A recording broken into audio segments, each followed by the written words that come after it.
നമസ്കാരം പ്രിയപ്പെട്ടവരെ. കേരള സർക്കാർ ജോലി ലഭിക്കുന്നതിന് വേണ്ടി ഏറ്റവും കൂടുതൽ ആളുകൾ അപേക്ഷിക്കുന്നതും അതേപോലെ ഏറ്റവും കൂടുതൽ ഒഴിവുകൾ റിപ്പോർട്ട് ചെയ്യപ്പെടുന്നതുമായ LDCയെ പറ്റിയാണ് ഈ ഒരു വീഡിയോയിൽ നാം വിശദമായി ചർച്ച ചെയ്യുന്നത്. 10ാം ക്ലാസ്സാണ് LDCക്ക് അപേക്ഷിക്കാനുള്ള അടിസ്ഥാന യോഗ്യത. 18 വയസ്സ് മുതൽ 36 വയസ്സ് വരെയുള്ള 10ാം ക്ലാസ് വിജയിച്ച ആർക്ക് വേണമെന്നുണ്ടെങ്കിലും അപേക്ഷിക്കാവുന്നതാണ്. OBC വിഭാഗത്തിന് 3 വയസ്സിന്റെ ഏജ് റിലാക്സേഷൻ ഉണ്ട്, അതായത് 39 വയസ്സ് വരെ അപേക്ഷിക്കാവുന്നതാണ്. SC/ST വിഭാഗത്തിന് 41 വയസ്സ് വരെയുള്ളവർക്ക് അപേക്ഷിക്കാവുന്നതാണ്. പ്രത്യേകം ശ്രദ്ധിക്കേണ്ട കാര്യം, LDC ജില്ലാ അടിസ്ഥാനത്തിലാണ് പോസ്റ്റിംഗ് നടക്കുന്നത് എന്നുള്ളതാണ്.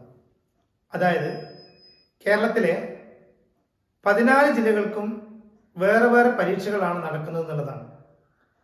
നമുക്ക് കോഴിക്കോട് ജില്ലക്കാരനായ ഒരാൾക്ക് കേരളത്തിലെ മറ്റേത് ജില്ലയിലും അപേക്ഷ കൊടുക്കാവുന്നതാണ്. പക്ഷേ ഒരു നോട്ടിഫിക്കേഷനിൽ ഒരു ജില്ലയ്ക്ക് മാത്രമേ ഒരാൾക്ക് അപേക്ഷിക്കാൻ വേണ്ടി പറ്റുള്ളൂ. അതായത് ഒരേ വ്യക്തിക്ക് തന്നെ കോഴിക്കോടും മലപ്പുറവും കണ്ണൂരും ഒരേ സമയത്ത് അപേക്ഷിക്കാൻ വേണ്ടി സാധിക്കില്ല.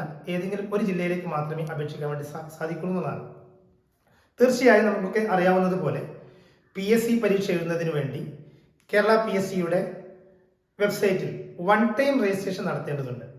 1 ടൈം രജിസ്ട്രേഷൻ നടത്തിയിരിക്കുന്ന ആർക്കും നിങ്ങളുടെ ലോഗിൻ ഉപയോഗിച്ച് ലോഗിൻ ചെയ്ത് കഴിഞ്ഞാൽ കാറ്റഗറി നമ്പർ നോക്കി ആ അപേക്ഷക്ക് നിങ്ങൾ അർഹനാണെങ്കിൽ അപ്ലൈ നൗ കൊടുത്ത് അപേക്ഷ കൊടുക്കാവുന്നതാണ്. അപേക്ഷ കൊടുക്കുന്ന സമയത്ത് നമ്മൾ ഏത് ജില്ലയിലാണ് അപേക്ഷ കൊടുക്കുന്നതെന്ന് തിരഞ്ഞെടുക്കേണ്ടി വരും. നമ്മുടെ ജില്ലയ്ക്ക് പുറമേയുള്ളൊരു ജില്ലയിലാണ് നമ്മൾ അപേക്ഷ കൊടുത്തതെങ്കിൽ നമുക്ക് ജോലി ലഭിച്ചു കഴിഞ്ഞാൽ 5 വർഷം അവിടെ സേവനം ചെയ്തതിന് ശേഷം നമ്മുടെ ജില്ലയിലേക്ക് മാറ്റം ലഭിക്കുന്നതാണ്. ഇനി LDC എന്തുകൊണ്ടാണ് ഇത്രയും ആളുകൾ അപേക്ഷിക്കുന്നതെന്നും LDCയുടെ പ്രാധാന്യം എന്താണെന്നുള്ളതിലേക്ക് നമുക്ക് വരാം. ഏറ്റവും പ്രധാനപ്പെട്ട പ്രത്യേകത 10,000-ഓളം ഒഴിവുകളാണ്, 10,000-ന് മുകളിൽ ഒഴിവുകളാണ്. ഇപ്പം 2016 വിജ്ഞാപനം വന്നിരിക്കുന്ന LDCയിൽ 12,000-ന് മുകളിൽ ആളുകൾക്കാണ് ജോലി കൊടുത്തിരിക്കുന്നത്. അവസാനമായിട്ട് 2019 LDC മുൻപ് അപേക്ഷ നോട്ടിഫിക്കേഷൻ വന്നിരിക്കുന്നത്. അതിന്റെ റാങ്ക് ലിസ്റ്റ് നിലവിലുണ്ട്. 2022 ആഗസ്റ്റ് മാസം 1-ാം തീയതിയാണ് അതിന്റെ റാങ്ക് ലിസ്റ്റ് വന്നത്. നിലവിൽ ഈ സമയം വരെ 6,000-ത്തിനടുത്ത ആളുകൾക്ക് പോസ്റ്റിംഗ് കൊടുത്തിട്ടുണ്ട്. ആ റാങ്ക് ലിസ്റ്റ് ഇനിയും അതിലേക്ക് പോസ്റ്റിംഗ് നടക്കുന്നു എന്നുള്ളതാണ്. എന്തായാലും 10,000-ന് മുകളിൽ പോസ്റ്റിംഗ് നടക്കും എന്നുള്ളത് തന്നെയാണ് ഇതിന്റെ ആകർഷണീയത എന്ന് പറയുന്നത്. ഓരോ ജില്ലയിലും ചില ജില്ലകളിലൊക്കെ കഴിഞ്ഞ വർഷത്തെ കണക്കെടുത്ത് പരിശോധിക്കുകയാണെങ്കിൽ 2016 പോസ്റ്റിംഗ് വെച്ച് പരിശോധിക്കുകയാണെങ്കിൽ എറണാകുളം ജില്ല, തിരുവനന്തപുരം ജില്ല, മലപ്പുറം ജില്ല, കോഴിക്കോട് ജില്ലയിലൊക്കെ 1000-ന് മുകളിലാണ് ഒഴിവുകൾ വന്നിരിക്കുന്നത്, അല്ലെങ്കിൽ നിയമനം നടത്തിയിരിക്കുന്നത് എന്നുള്ളതാണ്. അപ്പോൾ കൂടുതൽ ഒഴിവുകൾ ഉണ്ടെന്നുള്ളതാണ് ഇതിന്റെ ഒരു പ്രത്യേകത. മറ്റൊന്ന്, നമുക്ക് ജോലി ലഭിച്ചു കഴിഞ്ഞാൽ ഡിഗ്രി ക്വാളിഫിക്കേഷനുള്ള ആളുകൾക്കൊക്കെ പിന്നീട് ഘട്ടം ഘട്ടമായിട്ട് പ്രൊമോഷൻ സാധ്യതകൾ ഉണ്ടെന്നുള്ളത് ഇതിന്റെ മറ്റൊരു പ്രത്യേകതയാണ്. പലപ്പോഴും ക്ലർക്ക് എന്ന് പറയുമ്പോൾ ഒരു ചെറിയ ജോലി എന്ന രീതിയിൽ അതിനെ കാണാൻ വേണ്ടി പാടില്ല.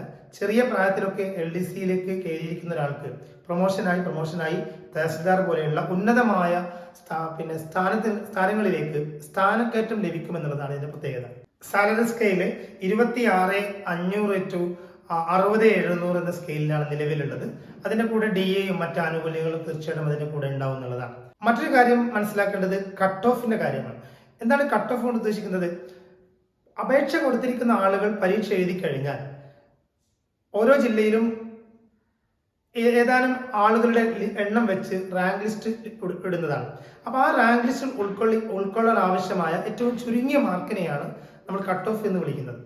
അതായത് ഇപ്പം കഴിഞ്ഞ LDC 2019 വിളിച്ച LDCയിൽ ഏറ്റവും ചുരുങ്ങിയ കട്ട് ഓഫ്, എൻ്റെ ഓർമ്മ ശരിയാണെങ്കിൽ ആലപ്പുഴ ജില്ലയാണ് പിന്നെ ഏറ്റവും ചെറിയ കട്ട് ഓഫ് വന്നിരിക്കുന്നത്. 48 മാർക്കുള്ളവർക്ക് ലിസ്റ്റിൽ വന്നിട്ടുണ്ട് എന്നുള്ളതാണ്. 55 മാർക്ക് വരെ, 48 മുതൽ 55 വരെ മാർക്കിന്റെ ഇടയിലാണ് കട്ട് ഓഫ് വന്നിരിക്കുന്നത്. പലരും തെറ്റിദ്ധരിച്ചിരിക്കുകയാണ്.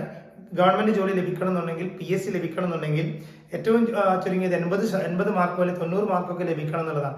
100-ൽ 48 മാർക്ക് ജോലി ലഭിച്ചു എന്നുള്ള കാര്യമാണ് നമുക്ക് ഇതിന്ന് മനസ്സിലാക്കാൻ വേണ്ടി സാധിക്കുന്നത്. മറ്റു ചില PSC പരീക്ഷകൾക്കൊക്കെ 20-ഉം 25-ഉം പിന്നെ 30 കട്ട് ഓഫ് വന്നിരിക്കുന്ന പരീക്ഷകളുണ്ട്. തീർച്ചയായിട്ടും 70-ഉം 80-ഒക്കെ വന്നിരിക്കുന്ന അപൂർവങ്ങളായ ചില പരീക്ഷകളും തീർച്ചയായിട്ടും PSCയിലുണ്ടെന്നുള്ളതാണ് മനസ്സിലാക്കേണ്ട കാര്യം. മറ്റൊരു കാര്യം സിലബസിലേക്കാണ് നമുക്ക് വരാം.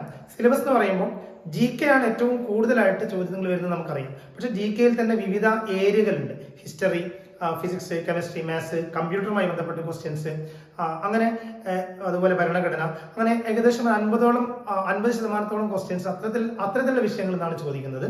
അതുപോലെ കറണ്ട് അഫയേഴ്സ്, നിലവിൽ നടന്നുകൊണ്ടിരിക്കുന്ന കാര്യങ്ങളുമായിട്ട് ബന്ധപ്പെട്ടിരിക്കുന്ന പത്രവായനകളിൽ നിന്ന് നമുക്ക് ഉണ്ടാക്കിയെടുക്കാൻ പറ്റുന്ന ഭാഗങ്ങളിൽ നമുക്ക് 20 മാർക്കിന് ക്വസ്റ്റ്യൻസ് വരുന്നുണ്ട്.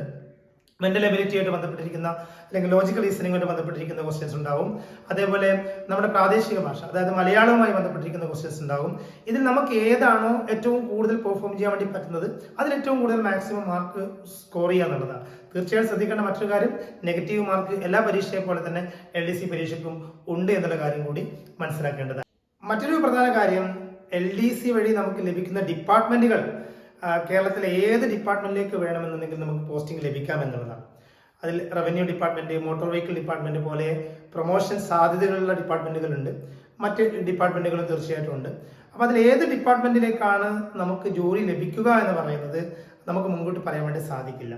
ഒഴിവിനനുസരിച്ച് ഓരോ ഡിപ്പാർട്ട്മെന്റുകളും നിയമന ശുപാർശ നൽകുന്ന സമയത്ത്, അഡ്വൈസ് ലഭിക്കുന്ന സമയത്താണ് നമുക്ക് ഏത് ഡിപ്പാർട്ട്മെന്റിലേക്കാണ് ജോലി ലഭിക്കുക എന്നുള്ള കാര്യം മനസ്സിലാക്കാൻ വേണ്ടി സാധിക്കുകയുള്ളൂ. തീർച്ചയായും ചെറിയ പ്രായത്തിൽ ഒരു LDC കാറ്റഗറിയിൽ ജോലി എൻ്റർ ചെയ്യുന്ന ഒരാൾക്ക് ഉന്നതമായ റാങ്കിലേക്ക് പ്രൊമോഷൻ സാധ്യതയുള്ളതാണ്. മാത്രമല്ല LDC പോലുള്ള ജോലി ലഭിക്കുന്നവർക്ക് ഹയർ ക്വാളിഫിക്കേഷൻ ഉണ്ടെങ്കിൽ ഡിപ്പാർട്ട്മെന്റ് തലത്തിലുള്ള പരീക്ഷകൾ എഴുതാനുള്ള ഒരുപാട് അവസരങ്ങളുണ്ടെന്നുള്ള കാര്യം മനസ്സിലാക്കേണ്ടതാണ്.